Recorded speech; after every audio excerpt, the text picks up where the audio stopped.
So good morning to all. ഞാൻ Ajith Kumar IPS SP Palakkad.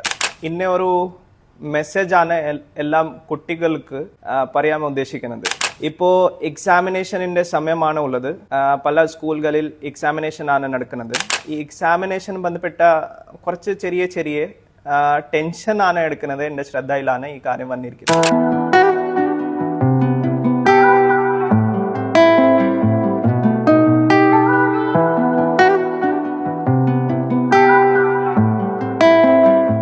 എക്സാമിനേഷനിൻ്റെ സമയത്ത് നമുക്ക് ഓബ്വിയസ്ലി നല്ല എഫേർട്ട് കൊടുക്കേണ്ടി വരും. കുറച്ച് ഹാർഡ് വർക്ക് ചെയ്തിട്ട് സ്റ്റഡി നടക്കേണ്ടി വരും. അതൊരു ഓബ്വിയസ് കാര്യമാണ്. എല്ലാവർക്കും അതിലെ ബെസ്റ്റ് എഫേർട്ട് കൊടുക്കേണ്ടതാണ്. പക്ഷേ അതേ സമയം തന്നെ അതിലെ ഒരു ടെൻഷൻ എടുക്കാൻ ആവശ്യമില്ല. ഒരു ടെൻഷൻ എടുക്കാതെ നമുക്ക് ഹാർഡ് സ്റ്റഡി ചെയ്താൽ അതിൻ്റെ റിസൾട്ട് ഏറ്റവും ബെറ്റർ ആയിരിക്കും.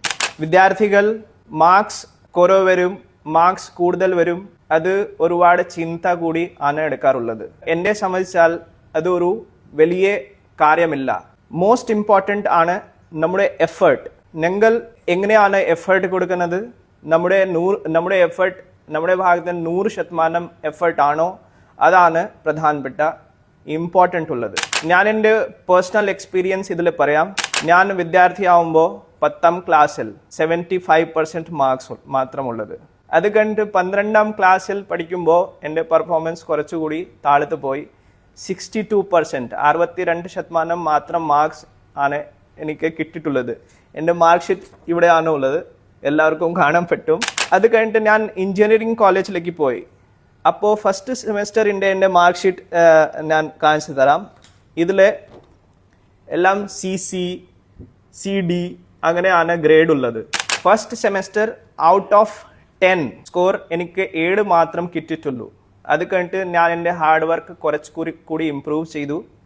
അപ്പോൾ സെക്കൻഡ് സെമസ്റ്ററിൻ്റെ എൻ്റെ മാർക്സ് നോക്കുമ്പോൾ 7.4, തേർഡ് സെമസ്റ്റർ നോക്കുമ്പോൾ 7.78, ഫോർത്ത് സെമസ്റ്റർ നോക്കുമ്പോൾ 9, പിന്നെ 9, പിന്നെ അഗെയിൻ 9, പിന്നെ 9.06. അങ്ങനെ ഒരു കണ്ടിന്യൂസ് ഇംപ്രൂവ്മെൻ്റ് ആണ് എനിക്ക് കിട്ടിയിരിക്കുന്നത്. മെസ്സേജ് ഇസ് ദാറ്റ് അപ്പോൾ നമുക്ക് ഹാർഡ് വർക്ക് ചെയ്താൽ നമ്മുടെ പെർഫോമൻസ് സ്ലോലി ഇംപ്രൂവ് ചെയ്യാൻ സാധിക്കും. പക്ഷേ ഒരു മാർക്സ് ഒരു പ്രാവശ്യം നമുക്ക് കുറവായിട്ട് മാർക്സ് കിട്ടുമ്പോൾ അത് ഒരു നെഗറ്റീവായിട്ട് എടുക്കാനുള്ള കാര്യമില്ല.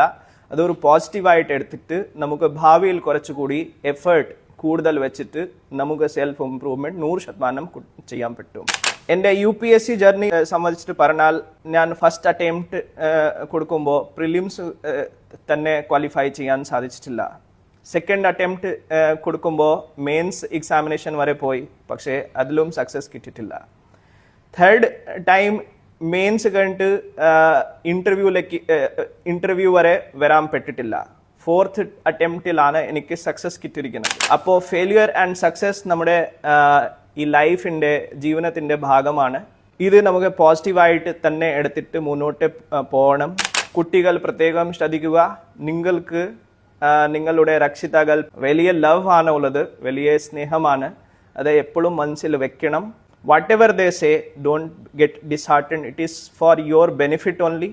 ഞങ്ങൾ ഹാർഡ് വർക്ക് ചെയ്യാം, അതിൻ്റെ ഫലം നമുക്ക് 100% ലഭിക്കും. സോ ഇത് ഒരു ചെറിയ മെസ്സേജ് വെച്ചിട്ട് ഞാൻ എല്ലാവർക്കും ഓൾ ദ ബെസ്റ്റ് അറിയിക്കുന്നു. ടെൻഷൻ എടുക്കേണ്ട, ഹാപ്പി ആയിട്ട് എക്സാമിനേഷൻ അപ്പിയർ ചെയ്യുക. All the best. Thank you.